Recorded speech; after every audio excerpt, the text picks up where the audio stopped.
I'm Sean from Offload Rugby Media. I'm Simeon from the TikTok Ref. Guys, I'm Murray, also known as Blissful Rugby HQ. And you're listening to the Rugby Connection Podcast. For the fans, by fans.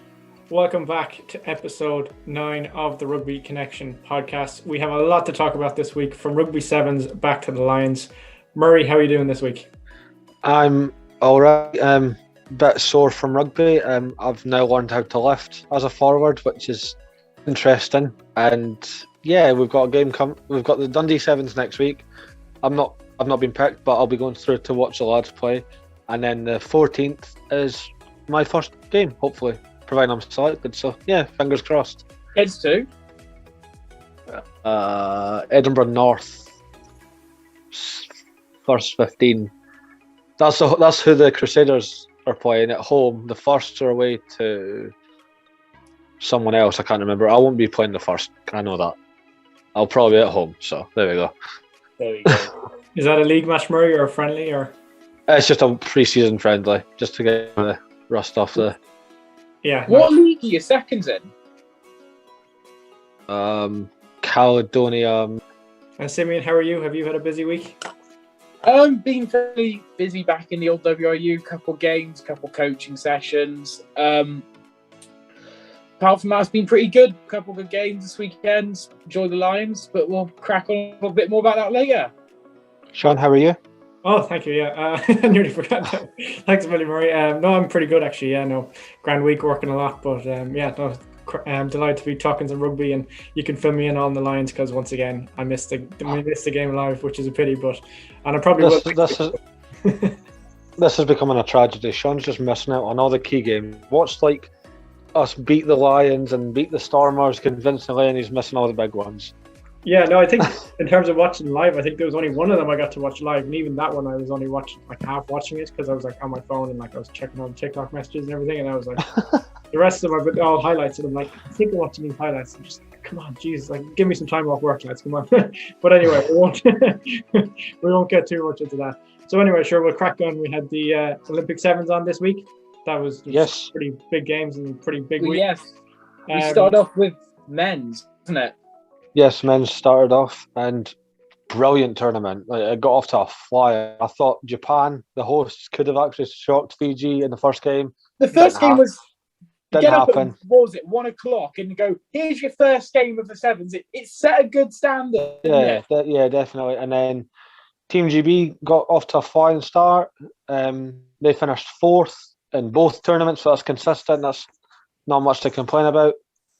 The USA bombed out hard. Both against GB, both in the quarters. I mean, the men's one was. I love those two USA games. Are probably my two favourite ones of GB playing in both sexes. You've had, obviously, you started off with the men's coming from a 21-0 down to win the game, and you just had.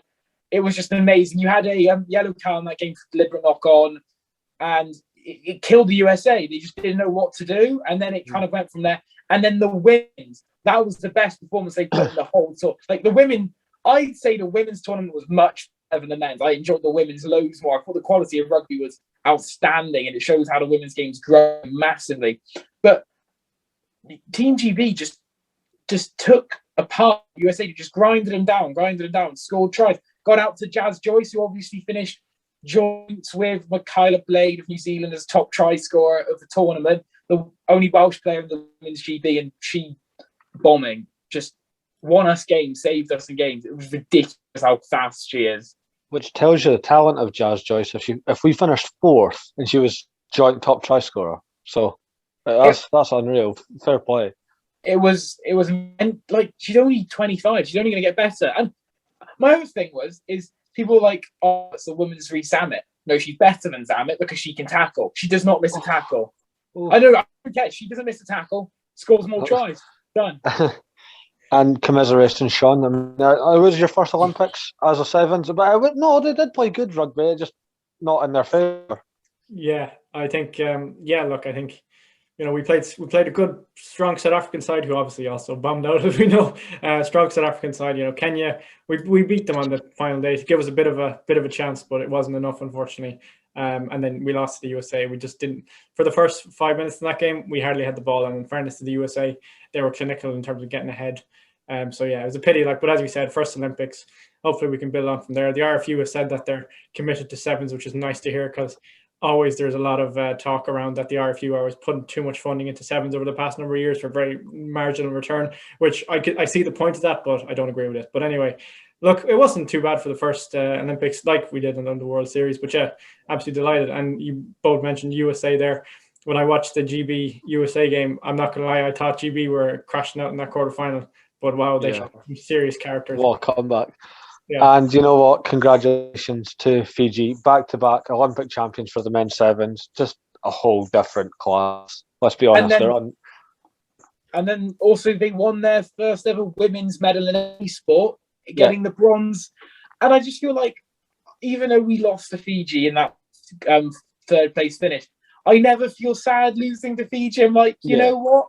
Fiji's your thing. You have it. You know what? You can have that gold and bronze. And our congratulations to New Zealand women who won the gold in the women's sevens. And there was something I read, it was on World Rugby's Instagram page.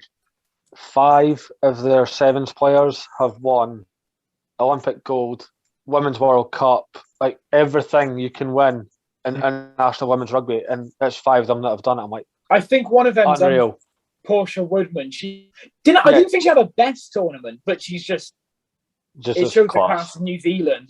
It was incredible. One game I think we should briefly talk about as well is the South Africa Argentina. At one point, Argentina down to 5 men, and they held off. They were that winger. He was number 12. I can't pronounce his name. Honestly, I'd be surprised if 15's team don't look at him now and be like, get in here. Absolutely. I mean, also just speaking of Argentinians, because this was a huge signing from Edinburgh, Emiliano Buffelli. I was not expecting that. I thought it was going to be like a young up-and-comer from one of the Premiership academies, or even a winger from Glasgow coming across to try and replace Duhan. But no, Edinburgh's went big. Mike Blair first signing, Emiliano Buffelli. Unreal. I can't. Dragons also signed their prop. Dragons have recruited really well this season. If you look at the Dragons squad building next season, they've got a lot of international players and a lot of depth, especially in the front row. Yeah. Do you know who's actually been recruiting very strong, considering where they finished in the table last year in the Premier? Worcester Warriors. Yeah. Duhan van der Merwe, Rory Sutherland, Willie Hines, Scott Baldwin, Chris Ashton's now there. This is unreal.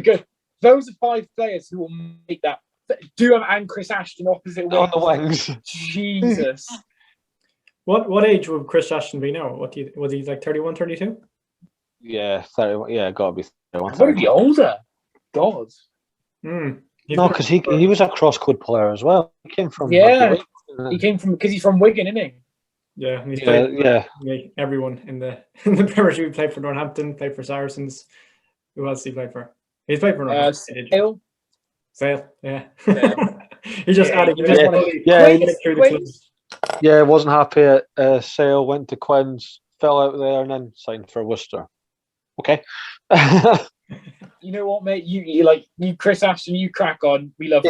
He's quickly became a journeyman, in very quick time as well. He seemed quite loyal to one club, and then in the space of 3 years, he's been at 4 different clubs. I'm like, okay, that works. Yeah. So there we go. Goes too long, gets a load of money, then comes back. Yeah. He was Toulon as well, wasn't he? Yeah.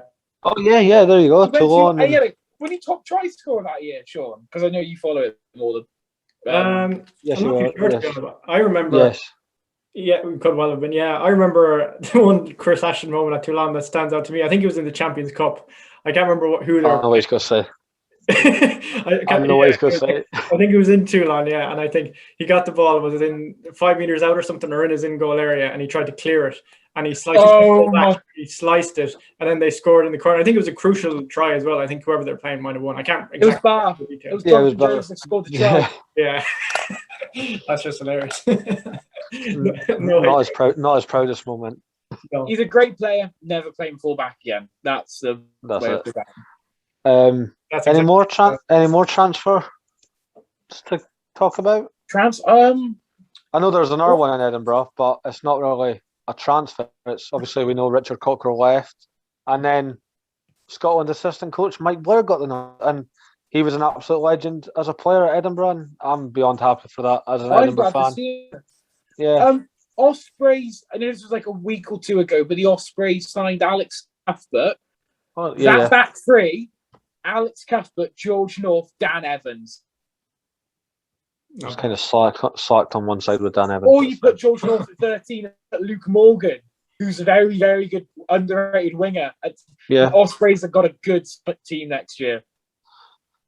Any early predictions for the United Rugby Championship, as it's now known? I think teams which people might not think but are going to do well. I think Cardiff Blues, they got Reece Priestland now. You've got a few other good players in there. Mm-hmm. I'm bigging up the Welsh region a bit here. Ospreys have signed well. And I was looking at the depth and experience now internationally of the old squad. Yeah. Their backline is dangerous. They've got a dangerous backline. As much as I want Edinburgh to do well, don't see it happening at the moment. Well, I mean, Ulster's backline would be John Kennedy, Ian Madigan. Yeah.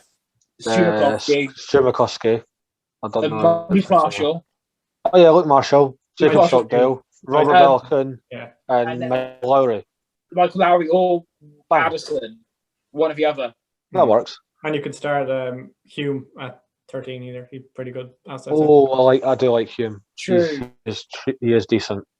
So that's quite dangerous. Yeah.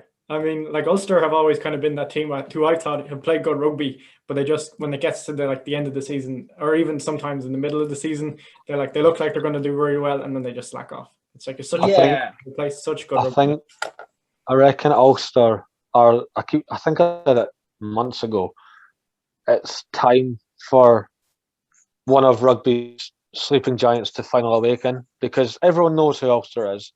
They are a big club. They just haven't had success in a long time, and I think soon. Are they in the Champions Cup, aren't they, this year?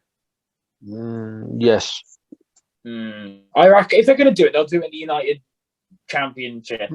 I don't think they'll do it in Champions Cup. Well, hopefully we'll get to a United Rugby Championship game, but we're going to an international game together, lads. Hopefully. So, yeah, very hopefully. It's a really good one. Just to give people hope that Scotland announced a fourth test. I think it's just because we didn't get the summer test. Yeah. On the 30th of October at Murrayfield, they're against Tonga. I've already got my tickets. And Simeon are getting their tickets tomorrow. This is recording on a Sunday, so they'll try and get their tickets tomorrow. And yeah, the Rugby Connection will finally be in one place together. Yeah.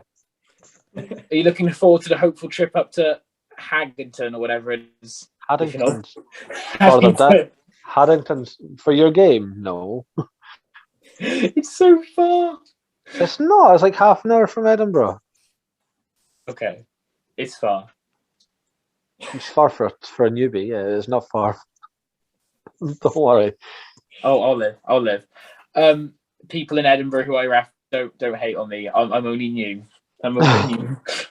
Well, Simeon, would you like, before we go on to the next big talking point, would you like to talk about your big news from this week? Yes, my big news is, so it's kind of a weird one because I'm changing units, so it's not like official promotion, so to speak, but I've never refereed first team in Wales. That I was never doing. I've always done second team and youth. But up in Scotland, I will be refereeing first team rugby on the second day living in Scotland. So I've got Christoffin against Penny Cook. That's taken me a while to remember the name. At Christoffin, and it's very close to the uni, so I'm quite happy about that for the first team. And first team rugby, so I'm very excited to start first team at 4:15s. I can't go and watch you because this is the same day as my first league game, so sorry. It's fine. And it's a big blowout because both first and second at Howe are home, so it's going to be a great day. Oh, that's going to be first game of the season. First, like, game of the season. If you First both win, it's going to be messy. good. We'll just say That's a good word for that. Yeah. Sean, any word on your rugby? Yeah, we have a game. I think is a Thursday week. It's just a preseason friendly against Enniskillen, which I'm looking forward to, just to see if they'll give me a few minutes and see how I fit into senior rugby. If I'm cut out for it, I don't know now. But yeah, and then we have a cup. It's kind of weird. There's like a preseason kind of cup that happens for it's kind of there's two different cups before it goes into the league, and then the actual proper cup at the end of the season. So that I think that cup starts on the 22nd, so not too far away. So hopefully all the those preseason running training sessions where I haven't got to touch the ball will come in handy. So, but yeah, that's. If I'm correct in saying, although like we're all actually different ages, like we're all different age brackets, this is all our first year of exposure to first team rugby. Yeah, pretty much. There we go. Rugby Connection Podcast, connecting in many different ways. Yeah, because I'm the oldest, but the three of us, but I took a big chunk off. Yeah, from and playing, I've been doing second team rugby for a while now, but never first team.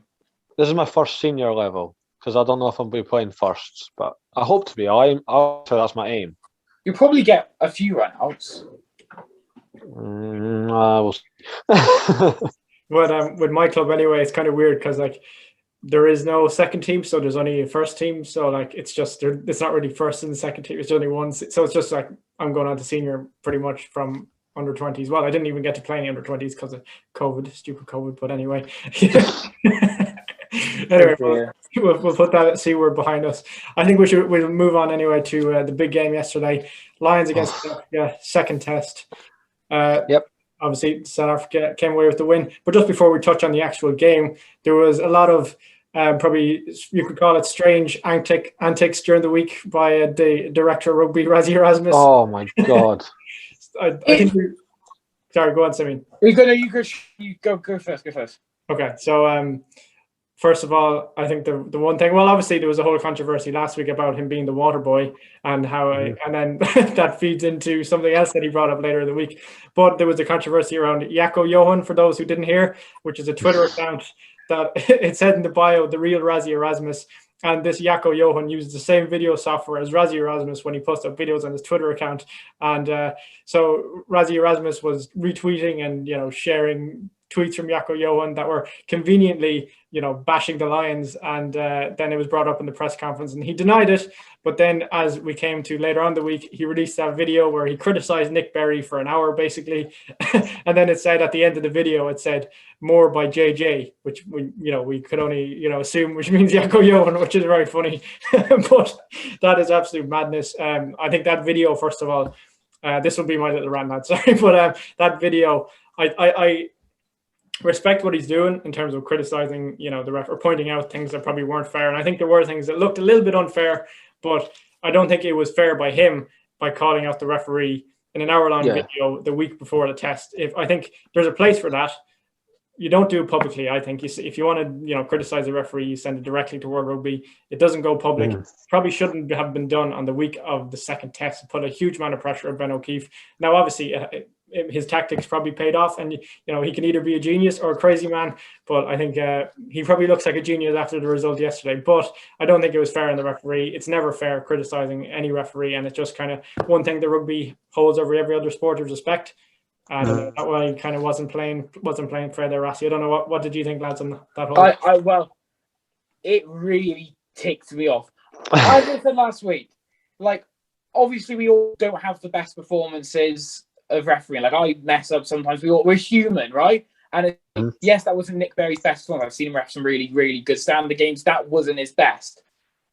But to go on and just criticize him for an hour, I think it's very unprofessional, very unfair, because there was stuff, it went the other way. We discussed it last week, that tackle in the first minute could have been a red card. Gatlin didn't say anything. Gatlin just got on. I know, obviously, South Africa lost, but it's basically threw his toys out of the pram. Exactly. Is Gatlin going to make an hour-long video this week? No, because... Please. I would find why not do it? But it's not fair No. And I always say, I'll never criticize a referee. I'll always look at the decision and say how I would do it differently. How they do it's their way, how I do it's a different way. That doesn't matter. But to go on there and just go, Nick Berry did this, Nick Berry did that. And a lot of his claims were absolutely pointless. Like, I don't know if you saw something like the Tyg Furlong jumping on a ruck. Here's an interesting statistic for you done by like a load of referees, and they had a big referee pool to do it. Referees say 90% of rucks you could give a penalty at.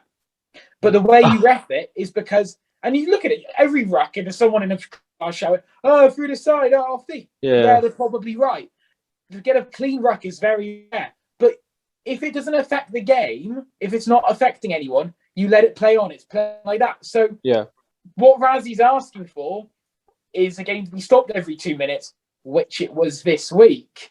I just, what as a student professional, really hit me off. And I just, go on, Rassie, you go and ref the test match. Basically, it's really, Sean, I'm glad you find that annoying because it takes me off to the ball this week. There is one bit of the whole Rassie rant, as we're calling it, that was just very uncalled for. Like, if you want to bash a ref for his decision, crack on. Obviously, don't do it public, like Sean said. If you want to bash a ref for that, crack on. Everybody, players, coaches, fans, they all bitch and moan about a ref. Let's be honest. Yeah, I know a better than it happens.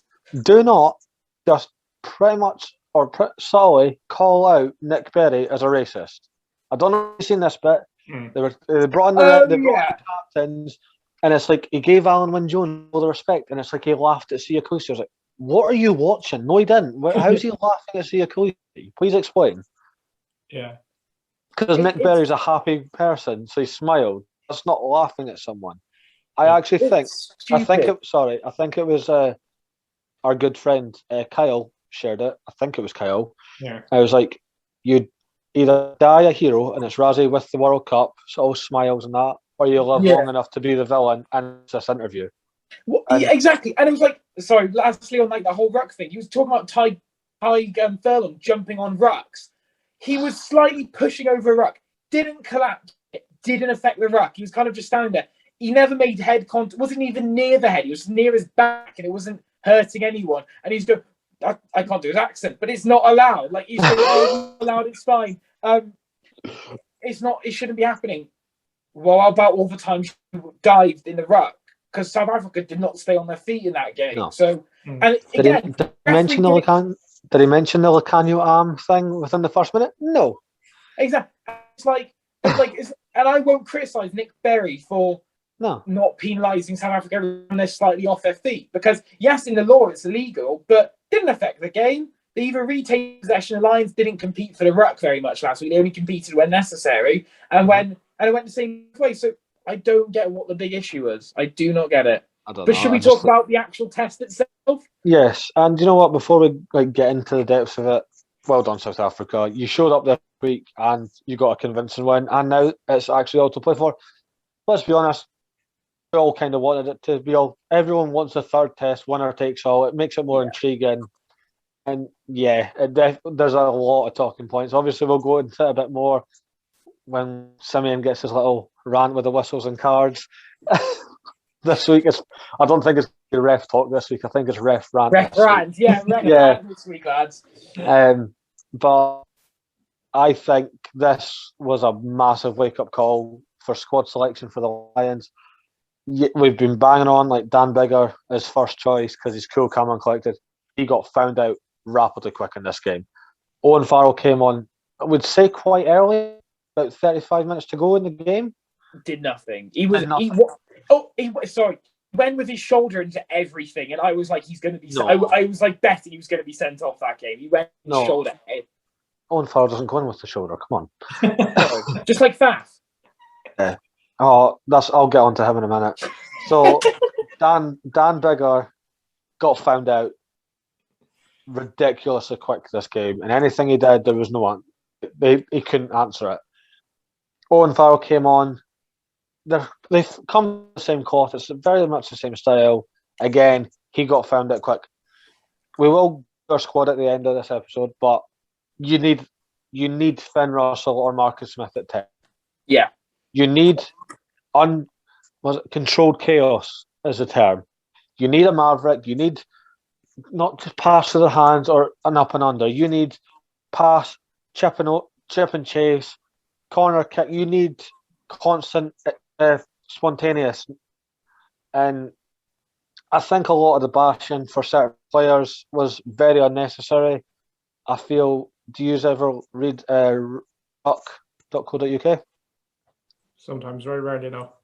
For their transfer news, phenomenal, amazing, world yes. class. See, for player ratings and that, it's shocking. It's absolutely shocking.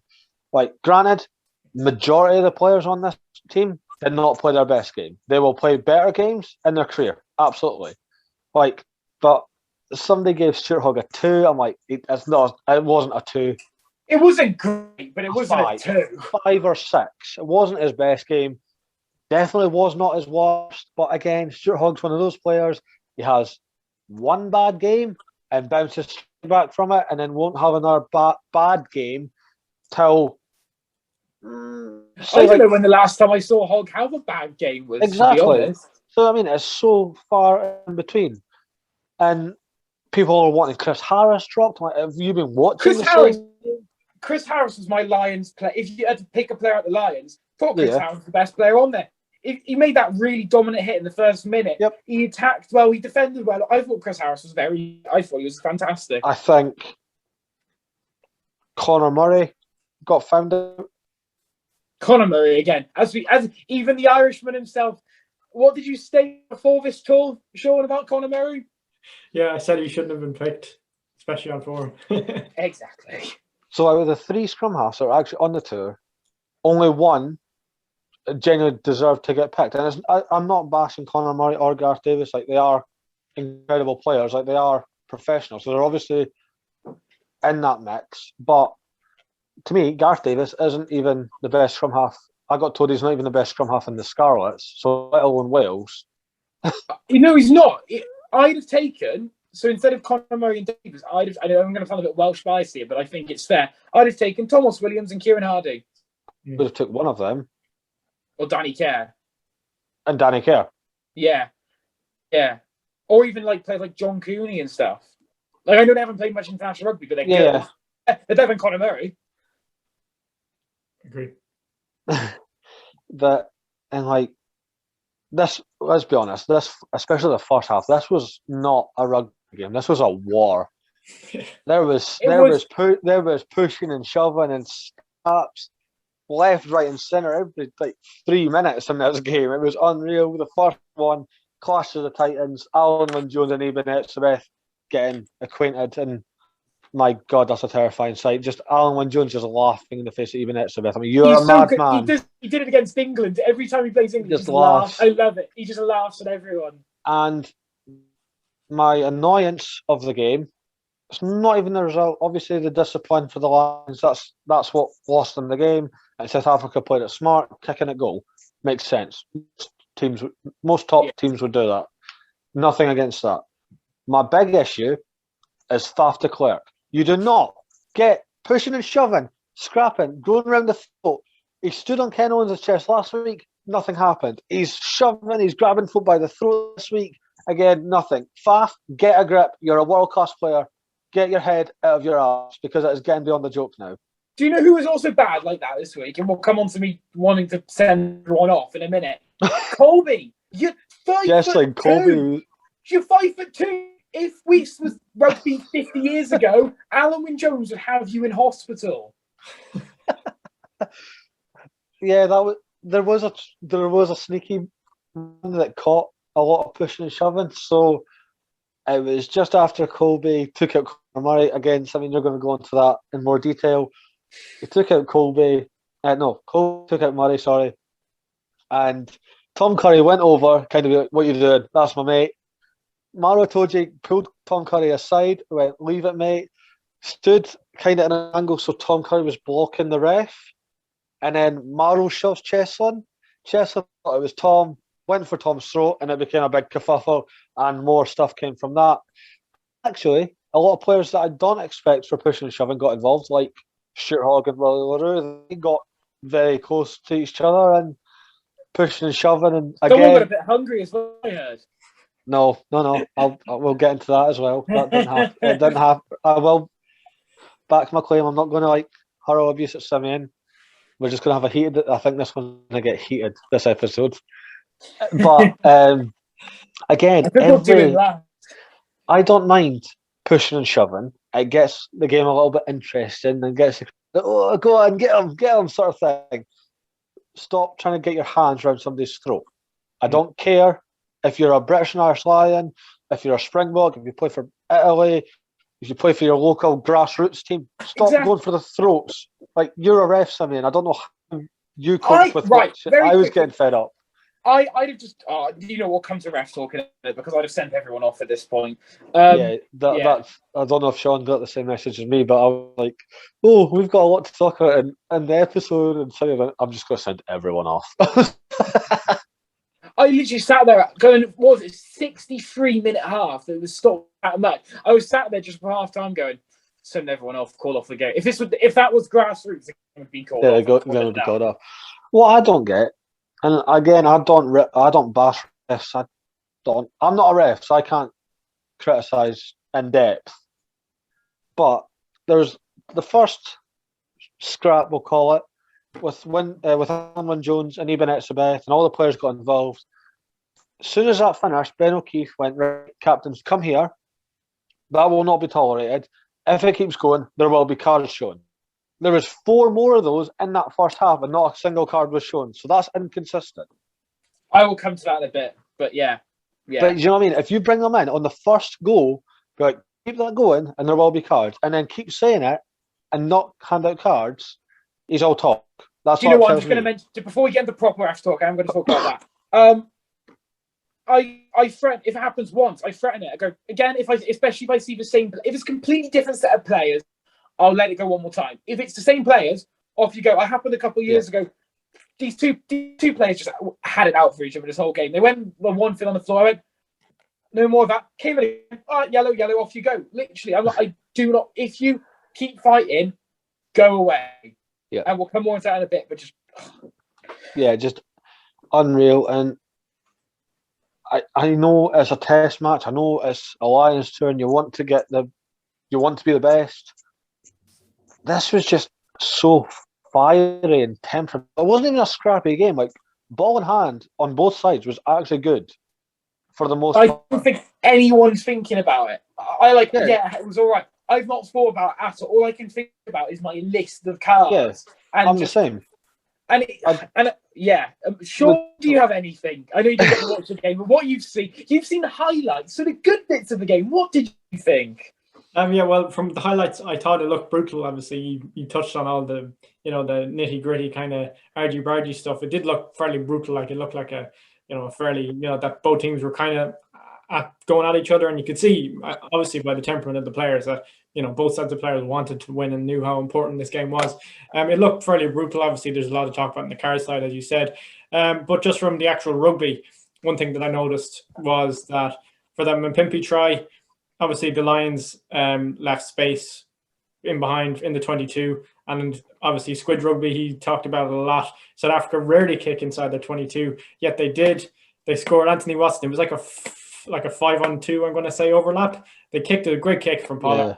Mpimpy scored, but I'm just kind of like bit of a rookie kind of mistake from the Lions to not even just have that space even partially covered. But it was great execution from South Africa, and probably good preparation, I suppose, from their part, and it was a great try. And obviously Robbie Henshaw got denied a try, which I think at the stage of the game, you can probably tell me, but I thought, if the Lions scored that try, or if they got a try there, it was a bit of a turning point. Like, the Lions could have been... Yeah, it was kind of that or the other.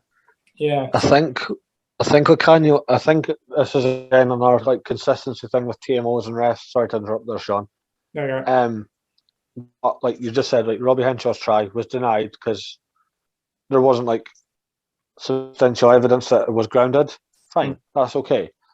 But a couple of minutes later, Kanye does the same thing, and he does not have any control of this ball. Nigel Owen says it. If the ball was on the floor, he could just put it down, put his hand on it. That's a try. But because it was in the air, you have to be in control of it. He was not in Anyone else control. ready for ref? Sure, like, very quickly. Do you have anything else to add? Or should we just go on to ref talk at this point? Yeah, fuck it. Sorry, Yeah, there's my F-bomb. go. There we go. Anything else?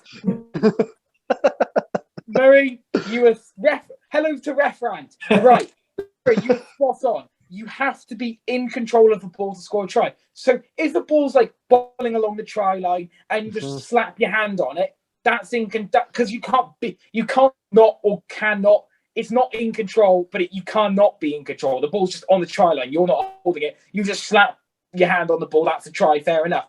A good example of when it should have been a try but wasn't, but that's fine, was Wales, England, Gareth Anscombe. He just tapped down the ball. It should have been a try, but that was for different reasons. He didn't think he had sufficient grounding, whatever. I'm still not over that try. But so here's my thing on the Pimpy try. Yes, it probably was a try because No, the Mapimpi try was definitely a try. Not Mapimpi. The Am try. The Am try probably wasn't a try because he wasn't in control of the ball. It was like on his hand of the side. It's not like he had the ball in his hand going down. It was because it came up. It was like that. If the ball was just on the try line and it wasn't up and coming down, it would have been a try because he dived on it. Yeah. On initial thought, when I saw it live, I actually said try. Because it was so quick, it did look like a try. I think if I saw that on a Saturday, no TMO, that's a try for me. Like, he's gone down, you can't see it from that angle, especially if you're reffing that angle, you're coming up behind. That's a try any day of the week on grassroots rugby. But again, as you said, not in control of the ball. Yep. Sean, what do you think of that try? Oh yeah, just as you, when I saw it from the highlights, to be honest, I thought it looked like a try. Now on the highlights, it didn't show all the angles, I don't think, but it looked like a try. To be honest, I thought that. Now I didn't see whether there's a gap between the ball and the grass. It didn't. You couldn't really see that clearly, but it looked like he just got it because obviously Simeon, you can confirm or deny this. You only need a tiny blade of grass between the ball and your hands to touch the and if it only hit it doesn't matter what part of his hand. If he has his hand on the ball, a tiny blade of grass, there's no distance. Shouldn't that not be a try, no? If he hadn't been in control of it before. So because I get you. Control of the ball started above the grass, he's not in control of it, which means it's a knock on. Oh, sorry, I get you now. Okay, so you have to kind of gather the ball first if it's bouncing. Gather the ball or have it in it. If he had it in his hand, his hand was in the same motion on the ball the whole time, then that'd be a try. But okay, I get you. Yeah. It wasn't. It was a kind of a 50-50 call when in favour for South Africans. I think it's kind of a fair way to leave that one, to be honest. Yeah. Okay. No. Now here we go. We're ready for the big talking points. Actually, you can be proud. I mean, I did my 3-minute review after the game last night, and I put in some of the pictures we're going to use now. And I think I explained the Duhan van der Merwe yellow card perfectly. I think. Yeah. No, you did really well there. Sure. Yes. Do you want to get the Duhan one up? The Duhan yellow. Yep. Should have it here somewhere. Yes. That's it. Yeah. So there we go. Very easy to explain a trip in rugby. It's always a yellow. You put your foot out and stop a player from running. It's easily a yellow card. It stopped him. It's in rugby, you call it professional foul. It's cynical play, as you'd say in Union. You just can't do it. You just can't be foul. Who was it? Finn Russell did it as well in the Six Nations, didn't he? Just put his foot out, hit the England player up. But the difference between Finn and Duhan is Duhan looked really annoyed the fact that he got yellow card because obviously you don't want to go get sent off. So he looked proper angry. When Finn got yellow carded in the England game, Finn shrugged his shoulders and laughed just because it's Finn. he tripped up an English player. He clearly got a pint from someone for that one. Good. Yeah. But no, it's just you trip someone up, yellow card. Simple as that. And rugby, nice and easy. Law to explain that. Maybe I could be a ref then because that's exactly what I said in my video. There we go. There we go. We want to talk about Let me look. We'll go to the Chess and Colby one first. Let's talk about the scuffle before we get to red card talk because you get with us. So when you talk about hands on throats, yeah, kind of could be a yellow. Definitely a penalty if only one person's done it. That's kind of just nature of a game. If it's happened before, definitely yellow. If it's the first time, there was a thing that happened, and it was basically nothing was done about it because of the way it looked. But I want to run it by you just to be sure. Yeah. Tom Curry had the ball. Chesson Colby comes absolutely flying in, does not go low at all. But the way Tom moves, it's like they clash heads. And I'm pretty sure it's broke Chesson Colby's nose, but that's how rugby works. Oh, yes. He kind of ran into his arm, didn't he? Yeah. Is that a high tackle or? Well, see, my mate said it to me. It was like, surely that's high. And I was like, well, it is high. But the thing is, and we spoke about this before, because Colby is 2'2", it's never a red card because he can't reach that height. So you remember when Faf for sale back in the Prem and he shoulder barged someone? Yeah, would have been a red card if it was anyone else. But because he's so short, it was a yellow. So I don't think that one was a yellow. I think that was just a penalty. It was a bit of a rugby incident, but it was he did never make an attempt to go low. So I didn't write that one down. But yeah, that's just a penalty. If he never got hurt, would it have been a different story? No, I just think that was because he's so short. it genuinely can't be even a yellow because he's that short. It's not be just getting annoyed at short people. It genuinely just fizzes. And then he jumped up. I mean, he jumped, it'd have been red. But yeah, so you got back to scuffle. So as I said, hands around necks is kind of like as long as there's no force. It's kind of like do it once, you get a telling off for a penalty, do it again, yellow card. And if it's a forced red card. I just think there were so many. I know, and I said it earlier, didn't I? If that keeps happening, you just start sending people off. My big annoyance, and this is just one, which you kind of very much a grassroots thing. You know when a fight starts happening and players running from miles at speed and just take someone out, right? That's a yellow or a red. Depends where the contact zone is, but I'd always say that's yellow. And Bambi, I know Bigger fell like a footballer. But you can't come in elbow to someone's back and you watch the video, he's sprinting from he's a good 10, 15 meters away, and he just goes bang, and that kind of starts off more.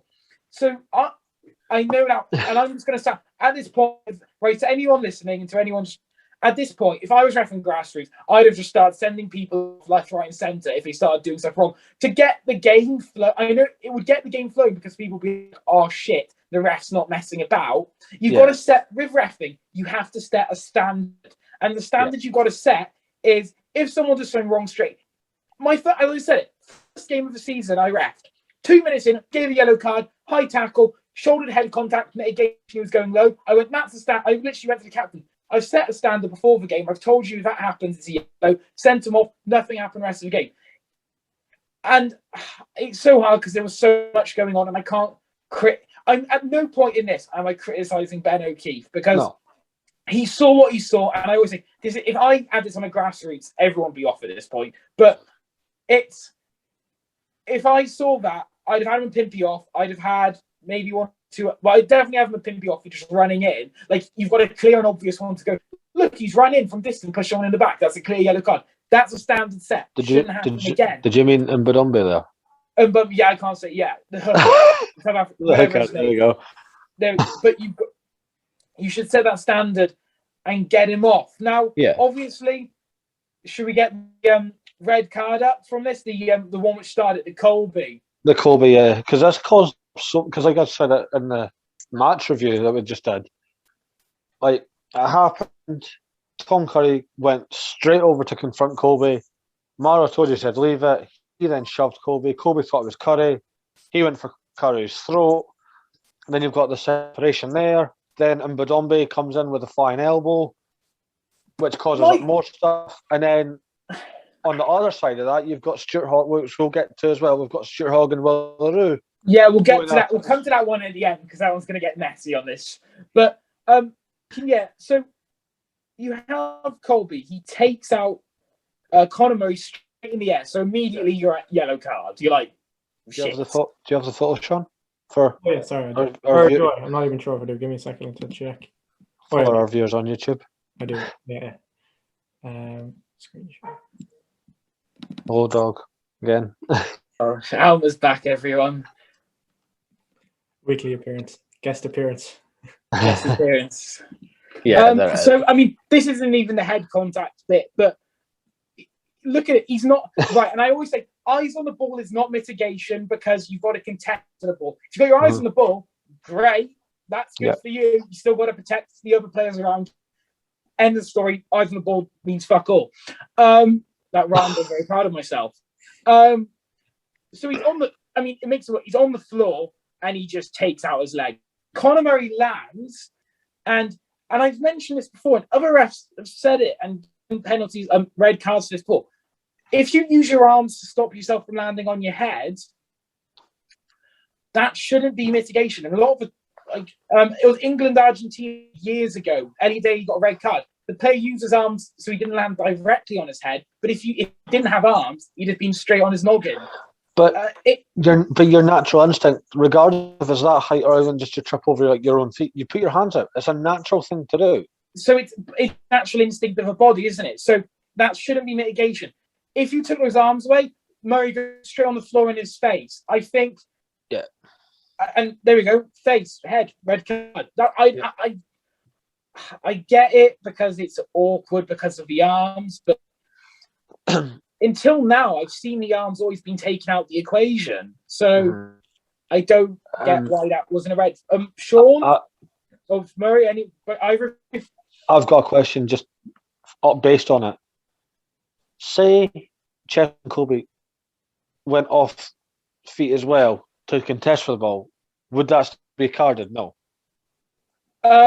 It depends because you've got to be in a realistic position to catch the ball. Right. So say he jumped up but never really went, like he didn't get much height. He kind of just how I like to say it is if you go to war, I'm using my hands here. Say you jump into him, that's still red card because you've just gone straight for his legs. Even if you've jumped, if you jump in a vertical upwards motion, then that's nothing. He's contested for the ball. It's a rugby incident. If you jump into his legs, it'd be a different story. Sean, what do you think? Your view on that? Yeah, I think it reminds me from a couple of years ago.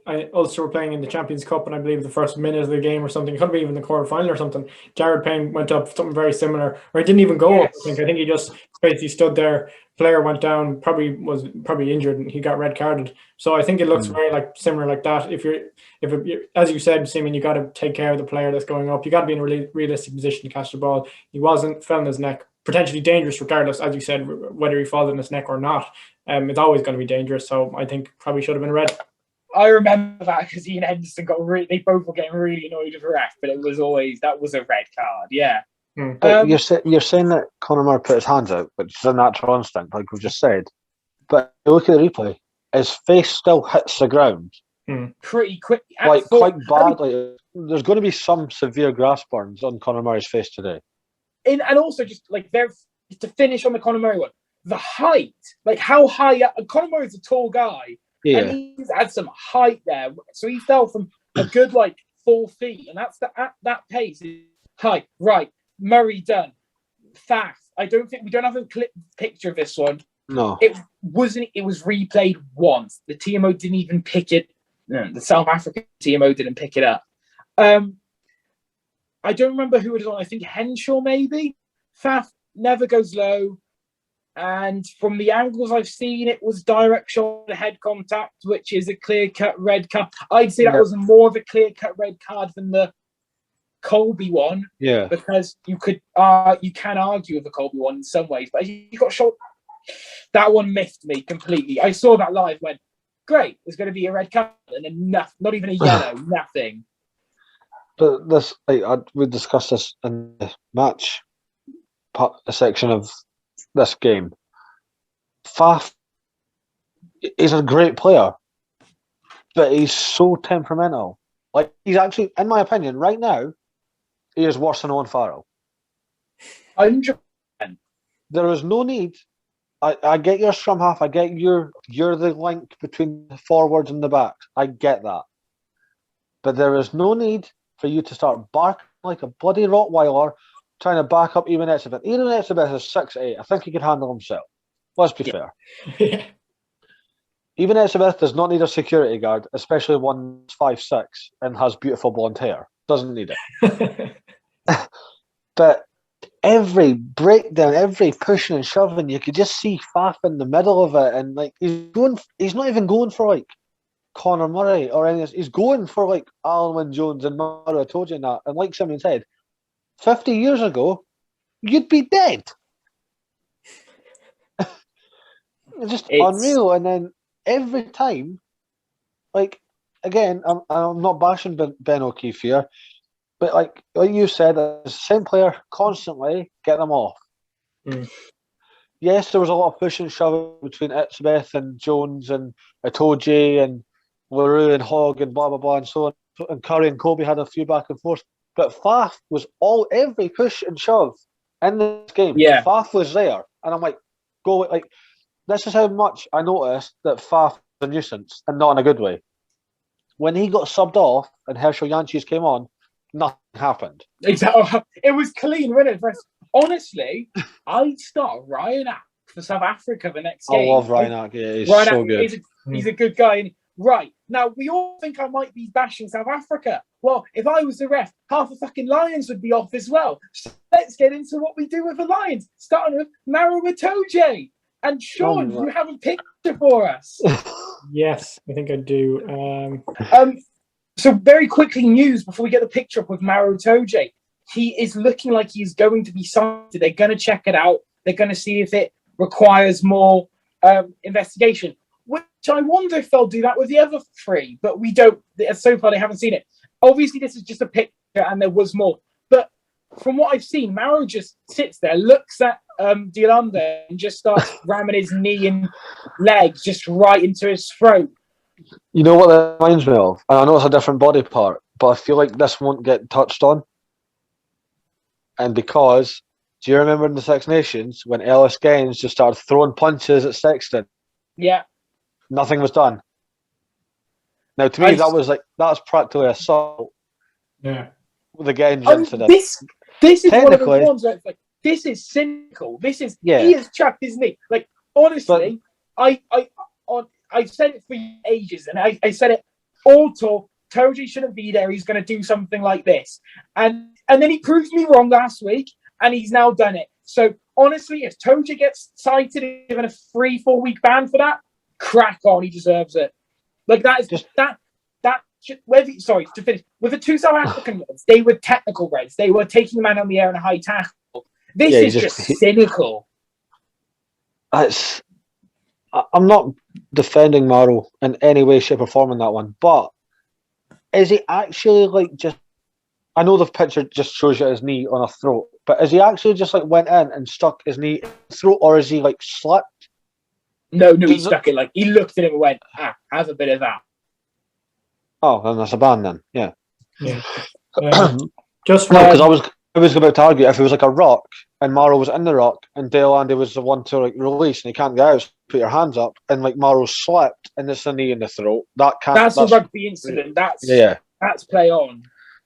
Sure. And, sorry, I was just going to say that completely knee in the throat thing, just completely uncalled for. Like, if he did slip, fair enough. Look, it happens. But from what you're saying there, it doesn't sound like he did. That's just you should never see that. That's like, your neck is such a precious part. Like, you shouldn't be any sort of pressure going on there. But also, if you don't mind me bringing it back very briefly to the Faf de Klerk thing, Murray, what you were saying there triggered my brain, and I'm thinking that Faf de Klerk, I think his spirit animal is a Chihuahua. I think, which the way he goes at people, acts like a Great Dane, but he's got the height and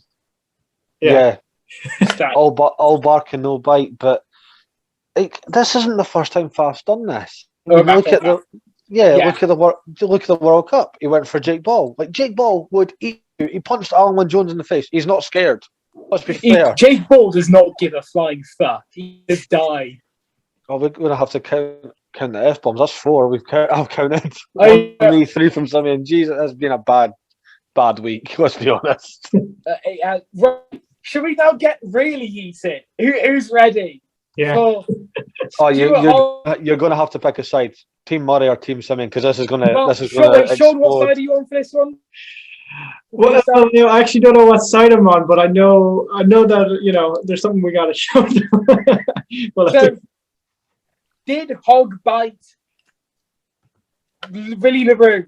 No. Yes. Murray says no. No, and I will explain why. Let's get the pictures up. Let's get the pictures up, lads. I will happily explain why when the right. Do you know what you start? You know what? I'm going to take a minute. I'm going to be like, when you get the captain comes up and goes, right, explain to me what you want. I'm going to take you down. Right. Go so on. So this picture here tells me no, Stuart Hogg did not bite Willie LaRue.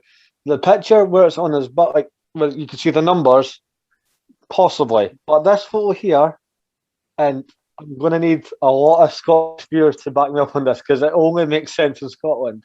I think it might be a British thing, but I only know it from Scotland. When you get amped up and really angry, your natural reaction is to almost stick the head in someone, like a headbutt. Right, you Scott. I can't wait to get to Scotland because wait a minute, right? No, not everyone. Most people's reaction is kind of not a proper headbutt, just like push with the head, but you grunt. Right, so you clench your jaw and grunt your teeth. So you're like that, like for the YouTube, like that. See, like that. See, like I'm grunting. So Stuart Hogg to me, Willie LaRue's put his arm up to get away, and Stuart Hogg's went, "Come on then," and gritted his teeth. His mouth is not open. Okay. And, yeah, that's my main argument. Is his mouth is in this photo that we're looking at, where you can see the faces and the footage and all that. His mouth is not open. He's gritting his teeth. Obviously, with a gum shield in, your mouth is your lips are more apart anyway with a gum shield in. Okay. Especially for me, I have really big teeth, so my lips are kind of never touching when my gum shield's in. And when you're angry, you know what? It's almost like an animal showing their teeth. Do you know? Does it make sense? Yeah, I know where you're. I know where you're. Yeah. So it's kind of like, to me, if he was to get back, if he looked into it and he was to get suspended, then right, okay, that's how. I can't decide that. That's my decision. But from looking at that, and I'm not sticking up for Stuart Hogg. If it was, I'd stick up for Liam Williams if this was the picture. If you photoshopped Liam Williams there, I'd stick it. His mouth is not open. If you can zoom it in, how far can you zoom it in, Sean? Can you see that? Can you see me zooming in? Yeah, look, right there. His mouth is not open. That is a grunt. That is grunt. It's like an animal showing his teeth to show dominance. Right. Okay. Put his arm up to be back off, mate. And then because he's nudged his arm back, that again, come on, you person, and all that. That's There we go. There's the Murray response. Now, I firstly say, from the way his cheeks look, I think his mouth's open there. And right, so I reckon I think this is a bite. And I think the way he's grabbing the shirt, pulling the arm kind of in. I know LaRue's got his arm up, but he's not. He's kept the arm there, and he's on it, and the head angle and all of it, and especially the video. If anyone's seen the video, he's just there for so long, and his mouth's open. To me, that just looks like a bite. And I just can't get out of my head that is a bite. I do get. Right. Also, sorry. Also, to everyone who says you can't bite with a gum shield in, Sean, bring on get the photo off. Get the photo off. Let's see Sean and all his glory on this one. Yes. Is this what you've been setting me up for? Yeah. Right, go on. So, just for all the listeners, if you can't hear, I'm putting my gum shield in right now, and I'm going to try and bite myself. What is happening? No self-harm also. No self-harm here. No. But no, you can bite. You can actually bite just from your lower teeth. Obviously your gum shield only covers your top teeth. So it is possible to bite. But try that. Yeah. You can get your teeth in there. But anyway, that's besides the point. Thank you for that beautiful demonstration. Honestly, if you're listening to this, go on YouTube and just look at the time right now. But just watch Sean bite himself. Just for the point. This is going up on TikTok in a bit. But to me, I just can't get my head out that it looks like a bye. I just feel like in that situation, but and before, sorry, before anyone who says it's Stuart Hogg, he wouldn't do it. Stuart Hogg has worse international discipline than Liam Williams, and I've looked this up. Liam Williams 3 yellow cards, Stuart Hogg a red and 2 yellows. Thank you. Is that worse? Yeah. Yes. Sorry, where it is. Just on the Stuart Hogg, I'm going to give my opinion now. My informed. No, I'm a bit on the fence with this one because I see where Simeon's coming from, where it looks like he is going in for bite, and I do think with the way Hogg is going in, regardless of his mouth, his whole body position, it's kind of very weird. Like, why would his mouth be up, on Willie Roo's shoulder or whatever, his arm? But I also understand. Yeah, I also kind of see from Murray explaining there is how it is very possible that Willie Roo could have just went backwards like that, and that's how that happened. I see that, but I think it's just regardless of whether his mouth is open or not. Maybe it probably wasn't. He probably didn't bite him. It looked like. Now it just looked. I don't know whether he did or not. It looked like an attempted bite. That's from my. But whether it did or not, it doesn't matter to me. I think Stuart Hogg is a good player, and I don't know if he intentionally did it or not. There's that way. There's one thing we could. If it was attempted, it'd be yellow. If it was attempted but not executed. There's one thing I'm guessing we could all pretty agree on. Regardless of his mouth's open, shut, or whatever, or wired, closed, all of that shouldn't have happened. That whole incident shouldn't have been a thing. Yeah. Your fullbacks, you're meant to be either end. You should not be that close to each other. I will say though, Stuart Hogg, he was the one who rushed in on top of Willie LaRue first, so he was in the wrong there initially. He went in and grabbed him from his neck. First of all, regardless of the bite or not, he did exactly what we were talking about earlier about the neck. Yeah. No, he did that. He went in from behind and grabbed him, put his forearm around his neck. Very, very dirty game. Let's be honest. Overall, not for the Lions, not just for all in. Majority of players on both sides, very not scrappy game, because a scrappy game means the ball isn't going to hand, and the ball to hand. When it's actually a rugby game, it was quite a good game. But just all this, you discussed it, Mapimpi scored a cross-kick try. It was a beautiful try. Nobody's talking about it because I know. Yeah, Stuart Hogg may or may have not bit someone. Chesson Colby's suplex Conor Murray into next week. It reminds me of Wales-England back in the Six Nations. Wales, yellow to 2 if he tries.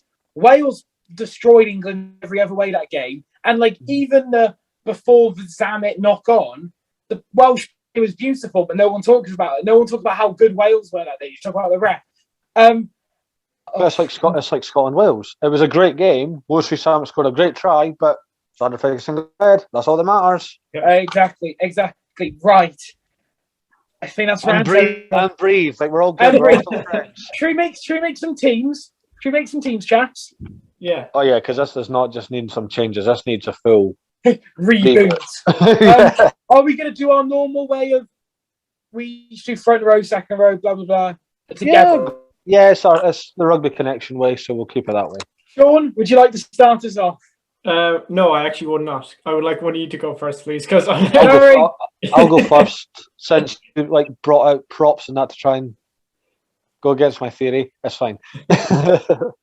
No, I just want to clear up. The reason why I don't want to go first is because obviously I didn't get to see the full game, so I don't know who played well or who didn't. So I want to get a sense for you guys first, if that's all right. Okay, that's great. This happened last week because I think Sean was going to drop Courtney Laws until we said that he was the man of the match. Oh yeah. Right. So I lost my train of thought now. I'm so angry at the game. Anyway, front row. If he's fit, Wyn Jones at loose head. Yeah. I think we've had Rory, we've had Mako. If we're going to change it, may as well. Hooker, I'm sticking with Luke Cowan-Dickie. He was great from the line out, throwing from the line out. Ken Owens really struggled. Yeah.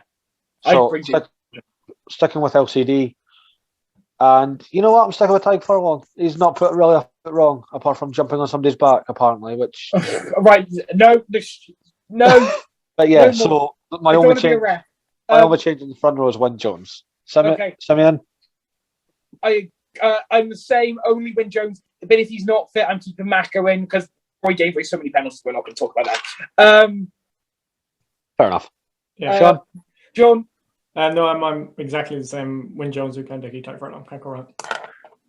This one's interesting. Second row. Second row. Alan Jones stays because he's the captain, and he's really. I thought he played well. He's not really. Nobody played well in this game. No. Nobody played. Not everyone played bad, but nobody played well. He didn't play bad. He made 14 tackles.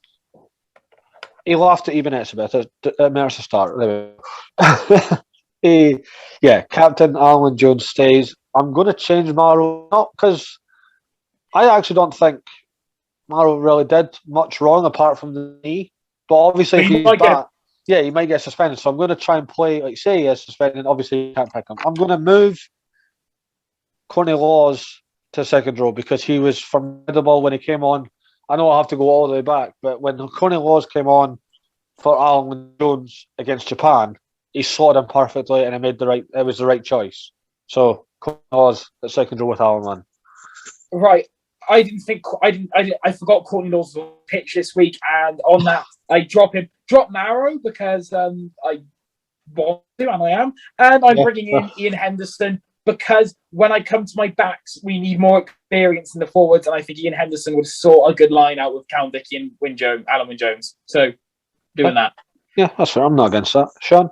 Yeah, I was going to put in. I had written down originally before that I was going to put in Ian Henderson as well. But obviously, if Laws is still playing well, I'd move him into the second row because I like to make space in that back row. Keep Alan Wyn Jones, obviously. But yeah, it's a toss up. Laws or Henderson in the second row for me, along with Alan Wyn Jones.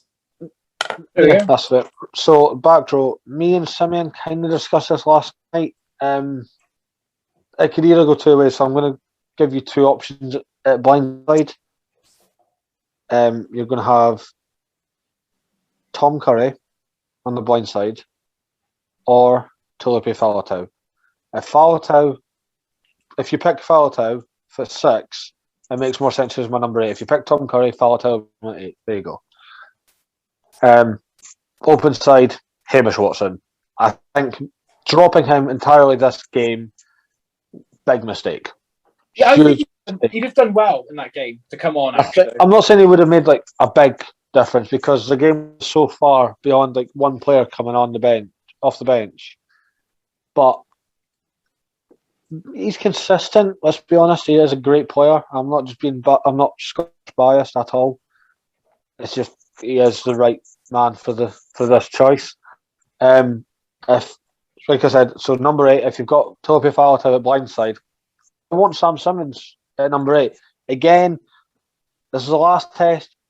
A lot of key players have been found out. Jack Conan had a very quiet game this test. I don't know if it's just because he didn't get to do how he operates or South Africa were proper on money this week, but I'm going to go Sam Simmons and have Tulipi Faletau or Tom Curry on the blind. Yeah, I completely agree with you on that. I just going to agree. I'm going to agree. This is going on. I'm going to agree. Sean? For me, I go Tadhg at 6, Hamish Watson at 7, and Faletau at 8. That would be my back row. Fair. Yeah, Fair. that would work as well. Yeah, good choice. Halfbacks, Ali Price and Finn Russell. It's a no-brainer. They've got the chemistry there. They played together for years at Glasgow. They're like bromance galore in the Scotland camp when you see them together. Ali Price being the best scrum half on this tour, and like we said at the start of this episode, this is a test you need controlled chaos, and there is none better than just do what you want and let it work than Finn Russell. If you let Finn play his game, he is arguably the best in the world when you let him play his way. I think I completely agree. I think those two there, bigger on the bench in case they need control. Mm-hmm. You're not having Marcus Smith on the bench. I am. I'm going full uncontrolled. Oh, okay. Well, I'm having big on the bench to kind of sort shit out. But I keep Ali. Drop Conor Murray entirely. Gareth Davis on the bench. Conor Murray doesn't deserve to be there. Bish Bash Bosh done. Sean. Yeah, no, Price and Russell agree with Murray. Absolutely 100%. Fair enough. Centres. Genuinely, I don't actually have an issue with the partnership. I want Robbie Henshaw and Chris Harris to stick out. You need your centre partnership to have continuity. and get game time together. And let's be honest, they are the two. I'm not bashing Bundyaka or Elliot Daly. They both do a fine job. Yeah, no, I'm just saying. I'd prefer. They've worked well all told. They've not done anything wrong really between them. They're solid in defence, attack, keep them there, crack on. Sean? Hench on Harris. But I feel like if Gatland is to make the leap and put Russell at 10, I feel like he could want someone like Farrell at 12. I wouldn't be against that. Keep Harris. I'd keep Harris if you were doing that. I'd keep Harris at 13 though. Mm-hmm. Yeah. Back three. Oh my. Right. Well, we're ending on this one, lads. We're ending on the back three. I was rattling my brain with this like all day because there is one way you could do it which would make sense and it is kind of fair, but I'm not going to do it. I'll explain it anyway. You could have Doohan on one wing, right? Because he was phenomenal in the first test. Let's be honest, didn't play great in the second and got a yellow card. So you've got that third test to be like, is he good or bad? That's my logic there. Right. Right. So like, if who would you have? Who's your back three? I'm going Lewis Samet. Nice. I think it's time to. I'm going full spontaneous for this last test. All right. So Lewis Samet. I'm dropping Anthony Watson as well. Hasn't put a foot wrong for me, but I'm wanting to just freshen up everything. Josh Adams is coming on. Yeah, it has to. Yeah, this is his chance now. And I've said it to you. I'm not. It's not because I'm bashing him. I'm genuinely not. I'm keeping Stuart Hogg at fullback. He had a quieter game. Quiet on the pitch anyway.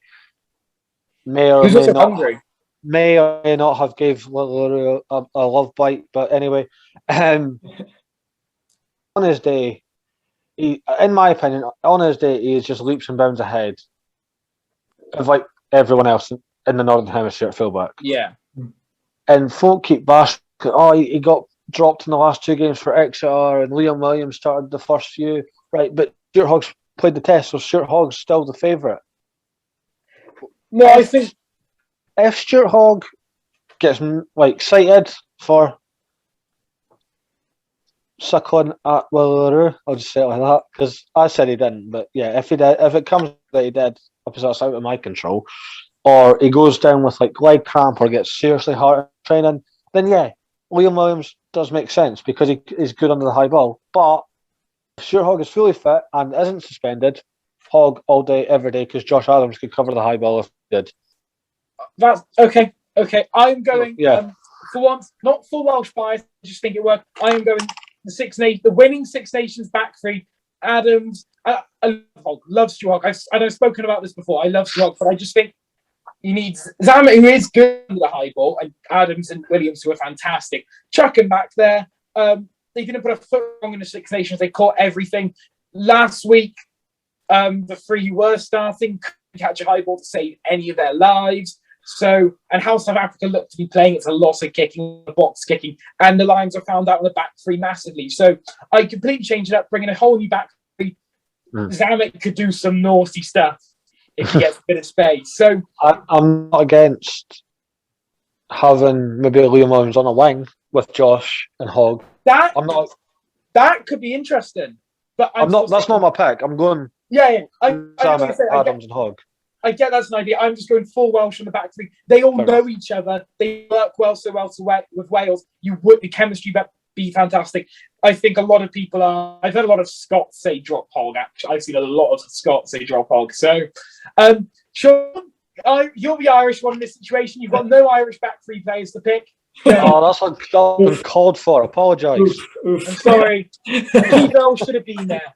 No, there's no need to apologise. Irish back three has not been too solid. Wait, so very quickly before we talk about actually, if Hugo Keenan was on, I'd start Keenan if he was there, but he's not.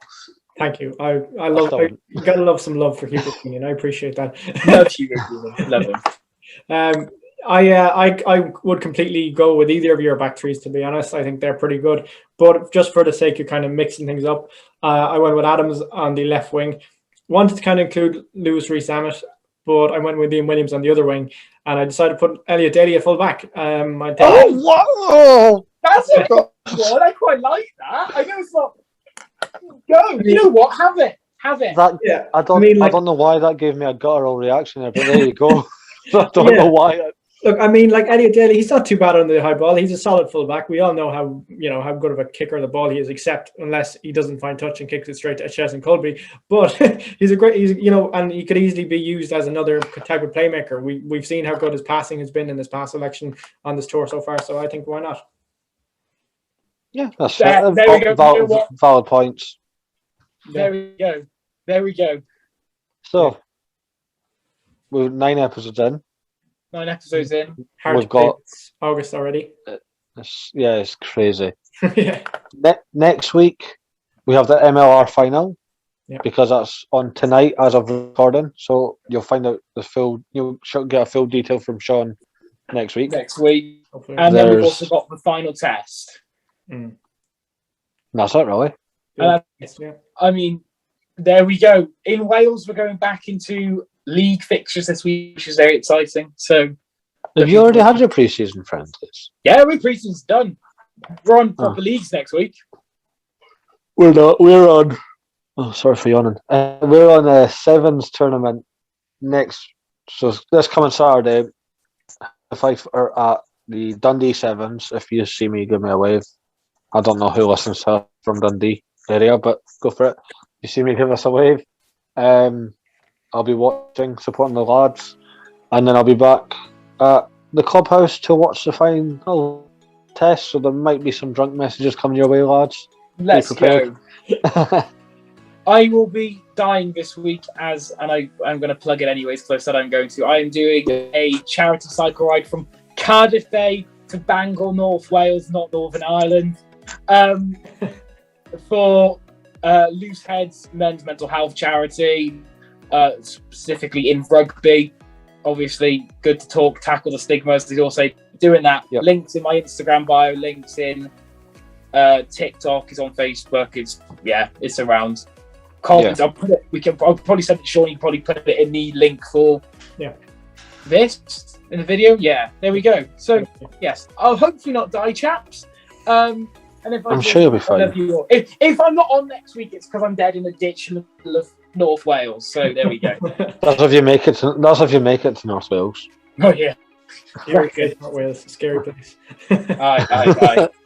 No. Aye. So next week, MLR. Yeah. Lions. Third and final test. And just our normal banner. Maybe hopefully won't be as heated next week because there was a lot of nasty things to talk about this week. Yes. Well, let's hope it's a clean game and Simeon doesn't want to die. We've got a French ref next week. No comment to that. And well, sure, you want to take us out? Yeah, before I leave my will?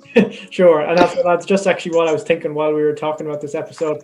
And I think it's probably because Murray's wearing a Scotland top, but I can't wait for the Six Nations next year where we're all going against each other, all the countries. That's going to be fun, some good chats on the pad. I just can't wait till the Tonga game. When the three of us are actually in the same city for a change, and two of us will be for 3 years now. Well, just about. Huh? Well, I know you're not. You're close enough to Edinburgh. Yeah. 45 minutes away. Yeah. There we go. Nice. Yeah. So we'll leave it there. So this has been episode 9 of the Rugby Connection Podcast, and we will see you all next week. Song of Fall.